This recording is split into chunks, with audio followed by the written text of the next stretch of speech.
So first of all, go to the Santosh. Santosh, how Yeah, was today's session? What you learned? today's session was excellent, sir. I understand how we can display between two fields searchable, and we can get the data using template for each statement. Mm-hmm. And yeah, that's Okay. it. I You learn understand. how to search between two Yeah, input field date and display mm, using the lightning yeah. Actually, origin for item. in my last project, I have implemented using search functionality. I mean, at that time, I have displayed in the drop down. I mean, last 90 days, last 30 days. Based on that, Mm-hmm. I need to display the data and download the Excel and CSV Okay, buttons.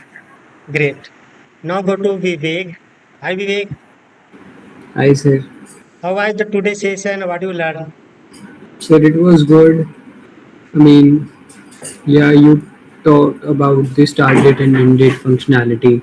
So Mm-hmm. you made it easy, and I feel confident implementing this on my own. So I'll try it. Okay. So you Yeah, learned something new, right? right, sir.